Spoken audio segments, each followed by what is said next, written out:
माननीय शिक्षण संचालक यांचा शाळा बंद पण शिक्षण सुरू या उपक्रमांतर्गत माननीय मुख्य कार्यकारी अधिकारी जिल्हा परिषद सोलापूर व माननीय शिक्षण अधिकारी माध्यमिक शिक्षण विभाग जिल्हा परिषद सोलापूर यांच्या प्रेरणेने आजच्या या ऑनलाईन अध्यापन उपक्रमामध्ये मी सौ वैशाली अनिल अघोर सहस्रार्जुन प्रशाला सोलापूर आपणा सर्वांचे मनपूर्वक स्वागत करते। इयत्ता 10वीच्या मराठीच्या प्रथम भाषेच्या पाठ्यपुस्तकातील उपयोजित लेखन या लेखन कौशल्यावर आधारित आपण या तासामध्ये अभ्यास करणार आहोत। लेखन कौशल्यापैकी आपण निबंध लेखनाचा अभ्यास करणार आहोत। निबंध लेखन हा अतिशय महत्त्वाचा प्रश्न आहे, त्यावरती आज आपण या तासामध्ये चर्चा करणार आहोत। निबंधाचे प्रकार वगैरे कोणते आहेत, कसा निबंध लिहायचा याविषयी संपूर्ण माहिती घेणार आहोत। विद्यार्थी मित्रांनो, लक्षपूर्वक ऐका। निबंध म्हणजे त्याचा अर्थ असा आहे, बंध म्हणजे बांधणे, गुंफणे, जुळवणे, एकत्र करणे, संकलित करणे, सुसूत्रपणे मांडणे वगैरे त्याचा अर्थ आहे। विद्यार्थ्यांच्या अभिव्यक्तीला, नवनिर्मितीला, सर्जनशीलतेला वाव देणारे लेखन कौशल्य म्हणजे निबंध लेखन। विद्यार्थी नेहमीच प्रयोगशील असतात, नाविन्याचा शोध घेण्यासाठी प्रयत्न करत असतात, स्वतःचे मत व्यक्त करायला उत्सुक असतात। तर निबंध लेखनात विद्यार्थ्यांचे जसे मत दिसते तसेच त्यांचे मनही डोकावताना दिसत असते आणि म्हणून विद्यार्थ्यांच्या विचाराबरोबरच मनाला प्रकट करणारा विषय म्हणजे निबंध। तर निबंध म्हणजे काय? डॉक्टर पु ग सहस्त्रबुद्धे सरांच्या मते निबंध म्हणजे तर्कशुद्ध रीतीने केलेली, बुद्धीला आवाहन करणारी, आपले सिद्धांत साधार सप्रमाण मांडणारी, इतिहास, अनुभव, अवलोकन, निरीक्षण यांच्या पायावर उभारलेली रचना होय। आणि ही रचना प्रभावीपणे मांडणे किंवा परिणामकारक लिहिणे यासाठीच निबंध लेखनाचा अभ्यास करणं अतिशय महत्त्वाचं आहे। निबंध हा साहित्य प्रकार आपल्या भावना, विचार, कल्पना, उद्देश, ध्येय व्यक्त करण्यासाठी वापरला गेला होता आणि वापरला जातो पण आहे। अवांतर वाचन, सूक्ष्म निरीक्षण, चिंतन, विचारांची योग्य मांडणी, विषयाचा अभ्यास, परिसर, समाज, परिस्थिती यांच्याबद्दल माहिती लक्षात घेऊन सुंदर शब्दाविष्काराने संदेश वाचक रसिकांपर्यंत पोहोचवला जातो आणि म्हणून निबंधामध्ये तो संदेश, तो विचार, तो भाव पोहोचवण्याचा प्रयत्न करणं अतिशय महत्त्वाचे असते।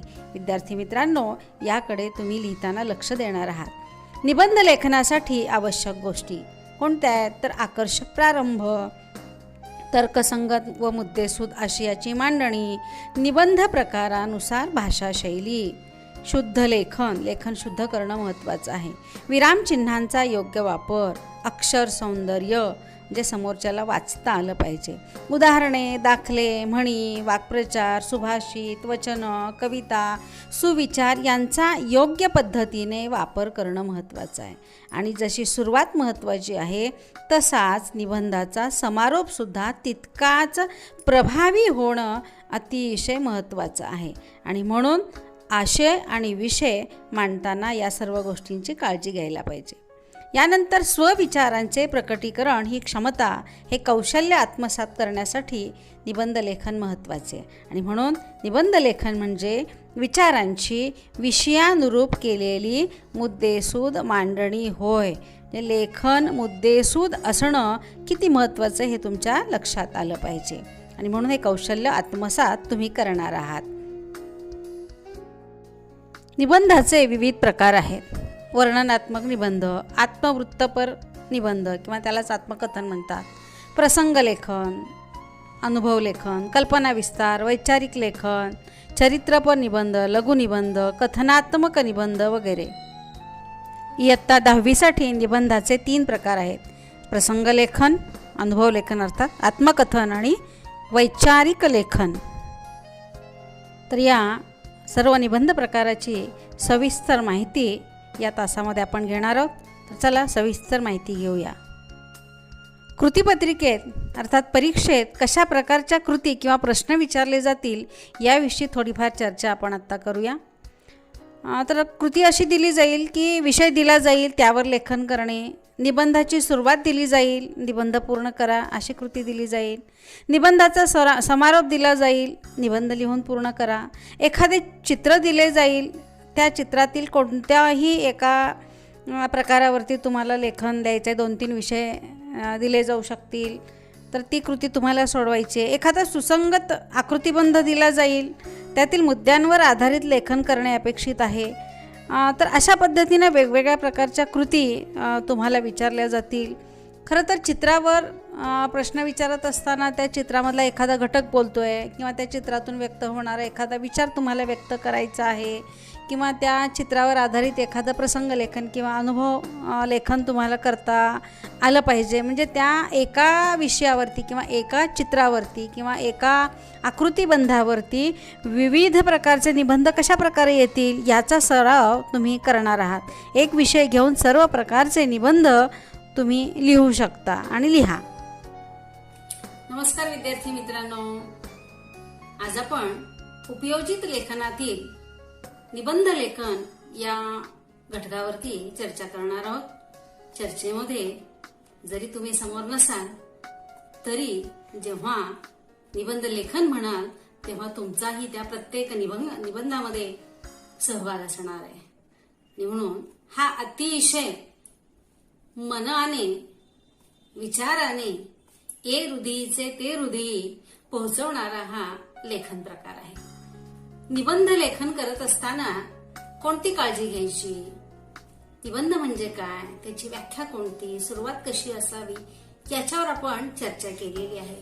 तर आपण आता इथून पुढे निबंधाचे आपल्याला जे 3 प्रकार आहेत इयत्ता 10वी साठी त्या 3 प्रकाराचा अभ्यास आपण करूया. त्यातला पहिला प्रकार आहे प्रसंग लेखन किंवा त्याला आपण म्हणूया अनुभव लेखन सुद्धा म्हणूया किंवा वर्णनात्मक निबंध. थोड्याफार अगदी किंचितशा फरकाने साधारण निबंध तो एकच असतो. एखाद्या पाहिलेल्या दृश्याचे, प्रसंगाचे, व्यक्तीचे, वास्तूचे वर्णन हुबेहूब शब्दात रेखाटणे म्हणजेच प्रसंग लेखन. या वर्णनातून ते दृश्य किंवा प्रसंगाचे हुबेहूब चित्र वाचकांसमोर उभे राहिले पाहिजे. या प्रकारामध्ये वर्णनाला महत्व आहे आणि ज्या व्यक्तीचं, ज्या वस्तूचं किंवा ज्या प्रसंगाचं आपण वर्णन करणार आहोत त्यामधली निरीक्षण शक्ती सूक्ष्म किती आहे हे पण पाहणं किंवा अभ्यासणं किंवा सूक्ष्म निरीक्षण शक्तीने लिहिणं हे फार महत्वाचं असतं. केवळ वरवरचं किंवा बाह्य विचार येऊन चालत नाहीत, तर त्या विषयाशी एकरूप होऊन जावं असं लेखन असावं. लेखन रसाळ असावं, आकर्षक असावं, पण परंतु त्यामध्ये परिणामकारकता दिसली पाहिजे. आकर्षक सुंदर अशी सुरुवात असायला पाहिजे आणि हळूवारपणे तो विषय उलगडत गेला पाहिजे. भाषा शैली सुद्धा विषयानुरूप असलीच पाहिजे. सुविचार, वाक्प्रचार, म्हणी अनुभवाच्या खाणी असं म्हणतात. तर एखादी म्हण किंवा एखादा वाक्प्रचार पटकन आपल्या तोंडातून जसा जातो तसं आपल्या लेखणीतून त्या उत्तरामध्ये त्या विषयाचं वर्णन करत असताना उतरला पाहिजे. आणि लेखन शुद्ध असावं बरं का मुलांना. शुद्ध लिहिण्याचा प्रयत्न करा आणि अक्षर सुद्धा सुवाच्य असावं. परीक्षकाला ते वाचता आलं पाहिजे इतकं तरी लेखन स्वच्छ असावं. आणि अशा प्रकारच्या काही निबंधांचा आपण अभ्यास करणार आहोत. एक उदाहरणादाखल आपल्या पाठ्यपुस्तकामध्ये दिलेलं आहे बघा. एक चित्र दिलेलं आहे किंवा मुद्दे दिलेले आहेत. ते मुद्दे असे आहेत: अकस्मात पडलेला पाऊस, पावसापूर्वीचे वातावरण, तुमच्यावर झालेला परिणाम, प्रत्यक्ष पावसाचा निसर्गाचा घेतलेला अनुभव आणि अविस्मरणीय अनुभव. तर याला तुम्ही एखादा शीर्षक जसं इथं पाठामध्ये दिलेलं आहे तसं वेगवेगळ्या शीर्षकाचे निबंध तुम्हाला निबंधाच्या पुस्तकातही मिळतील किंवा तुम्ही सुद्धा एखादा विषय पावसाच्या संदर्भामध्ये घेऊन तुम्ही तुमच्या अनुभवांचं कथन करू शकता, लिहू शकता निबंध. किंवा माझा आवडता ऋतू पावसाळा किंवा मी अनुभवलेला पाऊस, अचानक आलेल्या पावसानं झालेली माझी उडालेली धांदल, जे काही तुम्हाला या संदर्भामध्ये लक्षात येईल ते तुम्ही लिहू शकता. बालपणीची एखादी कविता तुम्हाला आठवत असेल पावसावर, ए आई मला पावसात जाऊ दे, अशी छान सुरुवात सुद्धा तुम्ही करू शकता. आणि म्हणून पावसात भिजायला प्रत्येकाला जसं आवडतं तसा हट्ट करणारा हा छोटासा मुलगा आता मोठा झाला अशी कल्पना करून तुम्ही सुद्धा आईला पावसात जाण्यासाठी काय काय युक्त्या प्रयुक्त्या करत असता त्यातली एक छोटीशी गंमत लिहू शकता. पावसाच्या आगमनाने नवचैतन्य पसरते, पृथ्वी हिरवीगार होते, इवलासा झरा खळखळून वाहायला लागतो, नद्या विहिरी तुडुंब भरून वाहतात. कधी रिमझिम येतो पाऊस, कधी मुसळधार येतो, कधी जीवन देतो तर कधी जीवनच वाहून नेतो. सुखी संसार उद्ध्वस्त करणारा हा पाऊस जसा दिसतो तसा लिहा. आणि मग त्या पावसामधला एखादा तुमचा काय अनुभव आहे, कदाचित सुखद असेल, कदाचित दुःखद असेल. शक्यतो सुखद लिहिला तर आनंदाने तुम्हाला व्यक्त व्हायला सोयीचं जाईल, दुःखद लिहिताना त्रास होईल. पण अशा पावसाचं येणं किती सुखद अनुभव देणारा असतो याचंही वर्णन करत असताना मग पावसाळ्यामध्ये धबधबे पाहण्यासाठी झालेला तुमचा सहलीचा अनुभव असेल किंवा विविध पर्यटन स्थळे पाहिल्यानंतर मिळालेला आनंद असेल, तर पावसाळा हा ऋतूच किती प्रेरक आहे असे वेगवेगळे किंवा स्फूर्तिदायी आहे. किंवा तप्त तापलेल्या धरणीला उत्स्फूर्तपणे उत्फुल्लपणे स्फुल्लिंग पेरायला लावणारा हा पाऊस कसा असतो मग हे लिहू शकता तुम्ही. तर कधी वैताग आणणाऱ्या पावसाचं वर्णन सुद्धा तुम्ही करू शकता. त्याच्याबरोबरच मुलांना विचारांचा सुद्धा पाऊस असतो. जसा गाराचा पाऊस असतो, मग विचारांचा पाऊस म्हणजे काय, एका पाठोपाठ एक विचार सुचत जाणं हा विचारांचा पाऊस. भावनांचा पाऊस, मार्कांचा पाऊस, पैशाचा पाऊस आणि लेखक लेखिकांच्या लेखणीतून झरझर कागदावरती उतरवणारा शब्दांचा पाऊस सुद्धा असू शकेल बरं का. तुम्हाला कोणता पाऊस तुमच्या शब्दात पकडायचा आहे तो तुम्ही लिहिणार आहात.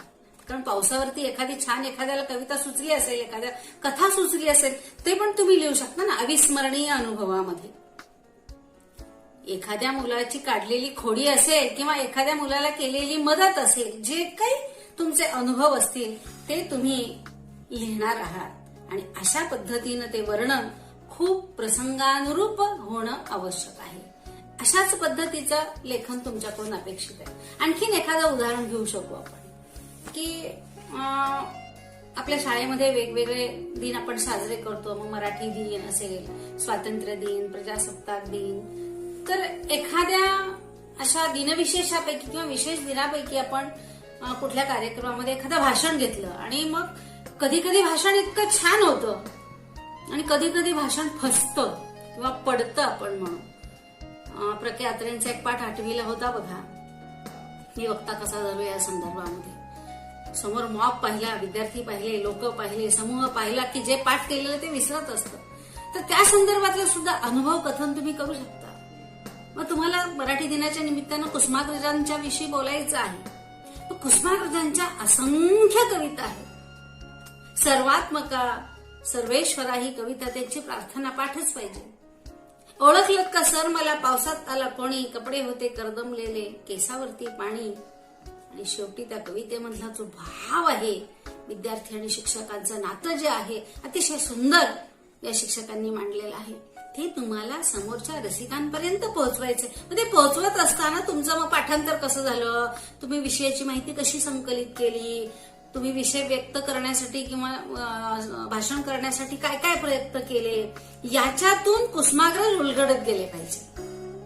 केवळ कुसुमाग्रजांवरती बोलत असताना वैचारिक निबंध किंवा व्यक्तिचित्रणात्मक निबंध लिहायचे. तुमचा अनुभव काय आहे, कोणी मदत केली, कसं पाठांतर केलं, हे पण त्या लेखनामध्ये अभिप्रेत आहे. आणि म्हणून प्रसंग लेखन असेल किंवा अनुभव लेखन करत असताना या बारीक सारीक गोष्टीचा विचार करून तुम्ही निबंध तुमचा खुलवणार आहात आणि शब्दांनी, सुंदर शब्दांनी तो छान रंगवणार आहात. मग निश्चितच परीक्षकाच्या हातून चांगले गुण आपोआप तुम्हाला मिळत जातील. म्हणून हा प्रश्न छान मन लावून सोडवायचा आहे. मग कृती कशा प्रकारच्या येतील? 5-6 प्रकार तुम्हाला मी यापूर्वीच सांगितलेले आहेत. तर कोणत्याही प्रकारची कृती विचारली जाईल तर त्या पद्धतीनं तुमचं लेखन होणं अपेक्षित आहे. तर कराल ना प्रयत्न? यानंतरचा प्रकार आहे आत्मकथनात्मक निबंध. आत्मकथनात्मक निबंधात दिलेल्या विषयावरून आपण स्वतः त्या विषयाच्या अंतरंगात मनाने प्रवेश करून त्या विषयाशी एकरूप होऊन त्यांची सुखदुःखे, अनुभव यांचे वर्णन करायचे असते. अशा प्रकारच्या आत्मकथनात सजीवांबरोबरच निर्जीव वस्तूमध्ये सुद्धा आपल्याला डोकावता येते आणि त्यांची जागा आपण घेऊन कल्पना करू शकतो. या प्रकारच्या निबंधातली वाक्यरचना ही प्रथम पुरुषी असावी. या प्रकारच्या निबंधांना मनोगत, कैफियत, कहाणी, आत्मवृत्त, निवेदन अशीही नावे आहेत. अशा प्रकारच्या लेखनात आपण इतके एकरूप व्हावे की वाचणाऱ्यांना त्यात सजीवता दिसली पाहिजे. हे वर्णन हुबेहूब वाटले पाहिजे. दुसऱ्याचे अंतरंग उलगडत असताना त्यातील तन्मयता दिसून यावी तरच लेखन प्रभावी ठरेल. तर या प्रकारच्या लेखनामध्ये त्यांच्या भावना, सुखदुःख, सवयी, उपयोग, कार्य यांचा शोध निरीक्षण शक्तीने घेता आला पाहिजे. कल्पना शक्तीच्या माध्यमातून नाट्यपूर्ण रीतीने कल्पना मांडणे महत्वाचे आहे. आणि म्हणून आपल्या पाठ्यपुस्तकामधल्या एका निबंधाचा उल्लेख या ठिकाणी मी करते की एक चित्र दिलंय बघा, खूप छान आरशाचं चित्र आहे. त्यावरती तुम्हाला निबंध लिहायचे आणि मुद्दे पण दिलेले. आतापर्यंत तुमचा हा निबंध लिहून झाला असेल की मी आरसा बोलतोय. सुरुवात छानच व्हायला पाहिजे.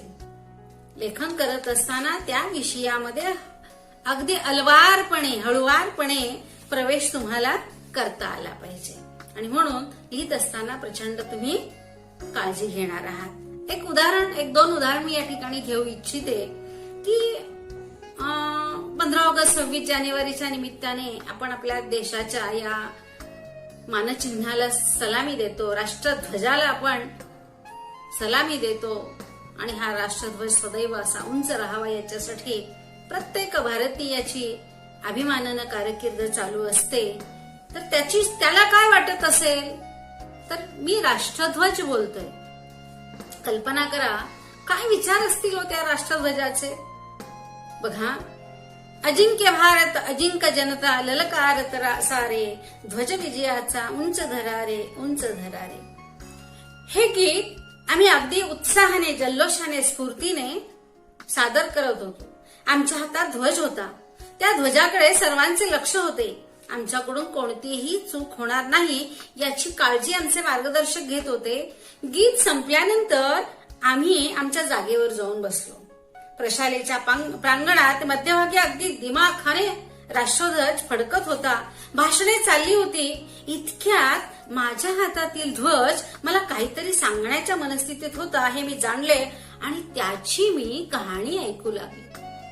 राष्ट्रध्वज बोलू लागला आणि त्यांचा संवाद सुरू झाला आणि हळूहळू हा राष्ट्रध्वज कसा उलगडत गेला हे वर्णन तुमच्या निबंधामध्ये आलं पाहिजे. तर अशी छानशी सुरुवात तुम्ही करायला पाहिजे. त्यानंतर आणखीन एखादं उदाहरण आपण घेऊ शकतो की आपल्याला आप्पांचे पत्र नावाचा एक पाठ आहे. मग त्या पाठाच्या अनुषंगानं जर असा विषय आपण घेतला तर मी 10वीचा वर्गच बोलतो आहे. बघा, 10वीचा वर्ग बोलतोय म्हणजे काय, कशी तुम्ही सुरुवात कराल? बघा, अशी पण सुरुवात करता येईल. उन्हाळ्याच्या सुट्ट्यांनी मी वैतागलो. अंगाची लाई होत होती. धूळ जाळ्या झळमटांनी माझा श्वास गुदमरतोय असं वाटायला लागले. अरे लवकर दरवाजा उघडा, उद्यापासून शाळा सुरू होणार आहे. शिपाई इकडे तिकडे पाहू लागला. त्याला काही कळेना. हातात झाडू घेऊन वर्गाची स्वच्छता तो करत होता. मला मात्र उद्या मुले आपल्या वर्गात येतील. वर्गखोली मुलांनी सजून जाईल. मुली गप्पा टप्पा मारतील. अतिशय आनंदात सुट्टीतल्या मौज मजांची, अनुभवांची कहाणीच आपल्याला ऐकायला मिळणार आहे. सुख दुःख ऐकायला मिळणार आहे याचा मी विचार करत होतो आणि हे ऐकण्यासाठी मी उत्सुक होतो. मी खूप उत्साही होतो आणि प्रसन्न सकाळ कधी येईल याची वाट पाहत होतो. असा हा वर्ग बोलत होता. वर्ग संवाद साधत होता मुलांना. आणखीन एक उदाहरण असं घेता येईल की मी एक अनाथ मुलगा आहे. बघा, एका अनाथाला काय वाटत असेल हो, ज्याला सगळं काही आहे, आई आहेत, वडील आहेत, आजी आहेत, आजोबा आहेत, सगळे छान आहे, छान चाललंय, पण ज्याला कोणीच नाही, जिसका कोई नहीं उसका तो खुदा है यारो म्हणतात ना, परमेश्वर असतो. तर असा एखादा अनाथ मुलगा जेव्हा आपलं मनोगत व्यक्त करतो, त्याच्या भावना जाणल्या पाहिजे, त्याचे विचार आपण ऐकले पाहिजे. मोडलेल्या माणसांचे दुःख ओले झेलताना, त्या अनाथांच्या उशाला दीप लावून झोपताना, वाहताना भार त्यांचा जाहले गणगोत त्यांचे, कोण ते नाते कळेना बांधले आयुष्यभराचे. कवी नाहदो महारोर यांच्या कवितेने ही सुरुवात केलेली आहे. कारण कसं असतं ना, नाती आहेत ती टिकवता आली पाहिजेत, पण नाती निखळताना दिसले आणि निखळलेली असतील तर ती फार वाईट. आणि म्हणून नात्यांची घट्ट वीण मुलांनो या विषयाच्या अनुषंगाने तुम्ही असा पण एखादा निबंध लिहू शकता. मग त्याच्यामध्ये मग बाबा आमटे, सिंधुताई सपकाळ आतापर्यंत जे जे समाजसेवक होऊन गेले आणि मग अनाथ मुलांना जगवलं, दिशा दिली, तर ह्या सगळ्या लोकांमुळे आज त्यांच्या घरी सुद्धा आनंदोत्सव साजरा होतो. हा विचार तुम्ही लिहिणार आहात. अशा पद्धतीने आत्मकथन लिहायचं आहे. मग किल्ल्याचं आत्मकथन, पुस्तकाचं आत्मकथन, फाटलेल्या पुस्तकाचं आत्मकथन, अशा पद्धतीने वेगवेगळे विषय, दररोज एक निबंध, या पद्धतीनं 2 ते 3 महिने तुम्ही सराव करू शकता. आपल्या हातून किमान 50-60 तरी निबंध लिहून व्हायला पाहिजेत. म्हणजे एका विषयाचे आत्मकथन 20, प्रसंग लेखन 20 आणि वैचारिक लेखन 20. त्या निमित्तानं तुम्ही वाचन कराल, वाचन वाढवा. वाचनाने माणूस समृद्ध होतो आणि जितकं तुम्ही वाचून समृद्ध व्हाल तेव्हा तुमचा निबंध छान लिहिला जाईल. यानंतर वैचारिक निबंधाचा आपण अभ्यास करणार आहोत. वैचारिक निबंधात विचारशक्तीला चालना मिळते. विचारांची सुसंगत मांडणी विषयानुरूप करणे अपेक्षित असते. वैचारिक निबंधात एखादा विषय दिलेला असतो, त्यानुसार सुसंगत, मुद्देसूद, चिकित्सक पद्धतीने आत्मविश्वासपूर्वक लेखन अपेक्षित असते. विविध उदाहरणे, दाखले देऊन आपले मत व्यक्त करायचे असते. याच्यासाठी अवांतर वाचन अतिशय आवश्यक आहे. त्या विचाराला 2 बाजू असू शकतात. योग्य अयोग्य अशी साधक बाधक चर्चा होणे आवश्यक आहे. मुद्द्यांची मांडणी ही सुसंगत आणि तार्किक विचारावर असावी. मुद्द्यांचे समर्थन करण्यास नामवंत विचारवंतांचे विचार, म्हणी, सुवचने यांचा आधार घेणे आवश्यक आहे. वाचन, निरीक्षण, चिकित्सक विचार हे सर्व मुद्दे वैचारिक मांडणीसाठी आवश्यक आहे. चिंतनशील विषयास अनुसरून मतांचे खंडन मंडन करावे, चर्चा करावी. या प्रकारामध्ये खालील विषयांचा आपल्याला समावेश करता येईल. आता उदाहरणार्थ हुंडा देणे किंवा हुंडा घेणे एक शाप, किंवा हुंडा एक अनिष्ट प्रथा, किंवा अंधश्रद्धा एक शाप किंवा अंधश्रद्धा निर्मूलन काळाची गरज, संतांची शिकवण किंवा संतांची देणगी, श्रमप्रतिष्ठा ही जीवननिष्ठा, वाचन एक छंद, वाचनाचे महत्व, उद्योगीकरणाचे फायदे, पाणी अडवा पाणी जिरवा, झाडे लावा झाडे जगवा, मराठी भाषेचे महत्व, मुलींचे शिक्षण प्रगतीचे लक्षण किंवा मुलींचे शिक्षणाचे महत्व. तर अशा पद्धतीनं ज्यामध्ये विचार महत्वाचा आहे, तर अशा पद्धतीचे वैचारिक निबंध तुम्ही लिहिणार आहात. या ठिकाणी आपल्याला एक मुद्द्यावर आधारित निबंध लिहायचा आहे. पाठ्यपुस्तकामध्ये दिलेले बघा, जबाबदार नागरिक. आता खरं तर तुम्ही भावी नागरिक आहात. आता नागरिक शास्त्रामध्ये नागरिक म्हणजे काय वगैरे व्याख्या सगळ्या झालेल्या आहेत. नागरिक कोणाला म्हणायचं, हक्क कोणते आहेत, कर्तव्य कोणते आहेत, अधिकार कोणते आहेत, स्वातंत्र्य कोणते आहेत, नागरिकांनी कसं वागलं पाहिजे सगळं माहित असतं. पण शब्दात योग्य वेळी योग्य सुचणं पण अतिशय महत्वाचं असतं. आणि आपल्याला बऱ्याच वेळेस हक्क लक्षात येतात, स्वातंत्र्य लक्षात येतं, पण जबाबदाऱ्या, कर्तव्य पटकन लक्षात येत नाही.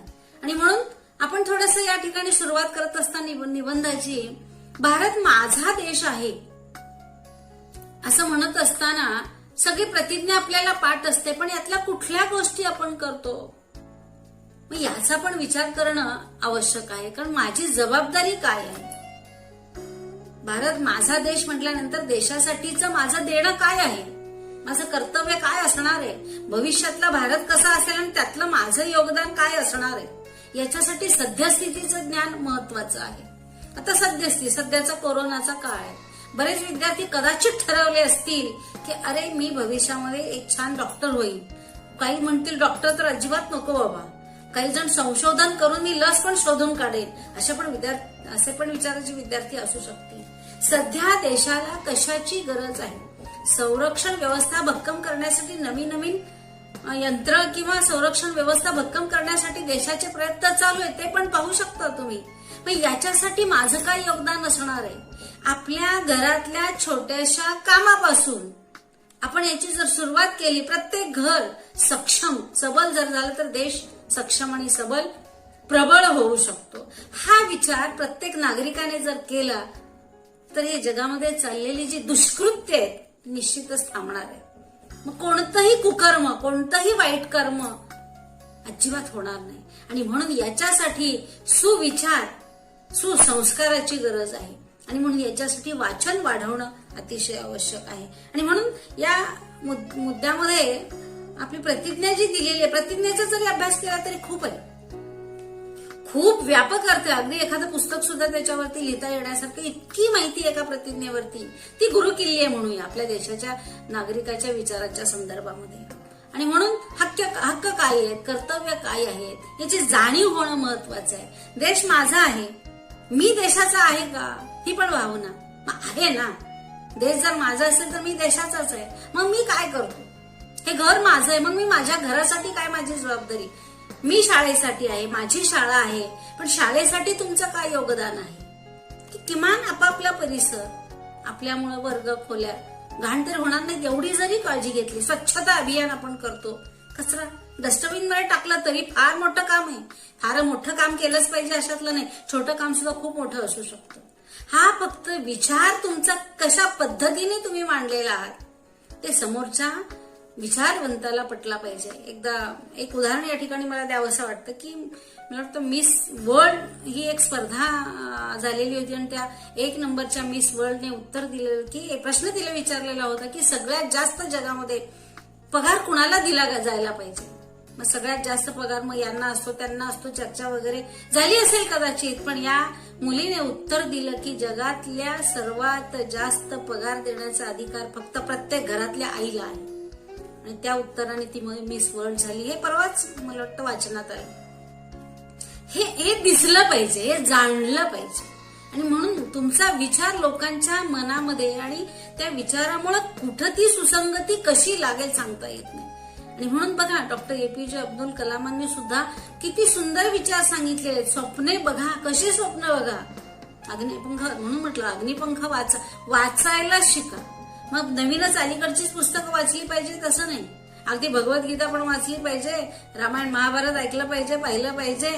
सगळ्या गोष्टीचं ज्ञान मग वैचारिक आलं, आध्यात्मिक आलं, तात्विक आलं, तार्किक आलं, सगळ्या गोष्टी वाचायला. आत्ताही तुमच्या आयुष्याची पायाभरणी आणि आयुष्याच्या पायाभरणीमध्ये सद्विचारांची पायाभरणी जर झाली नंतर निश्चितच तुमच्या आयुष्याची इमारत भक्कमपणे उभी राहणार आहे. आणि म्हणून विचाराला प्राधान्य देत असताना ते निश्चितच सुविचार असावेत, चांगले विचार असावेत, आपलं आणि आपल्या देशाचं भविष्य घडवणारे विचार असावेत. आणि म्हणून वैचारिक लेखन करत असताना या गोष्टीची काळजी तुम्ही घेणार आहात. तर अशा प्रकारचे वैचारिक विषय निवडा, तुमच्या शिक्षकांकडून तपासून घ्या आणि तुमच्या गुणवत्तेमध्ये निश्चितच वाढ करा आणि यशस्वी जबाबदार भारताचा सक्षम नागरिक व्हा. तुम्हाला मुलांना माझ्याकडून मनपूर्वक शुभेच्छा.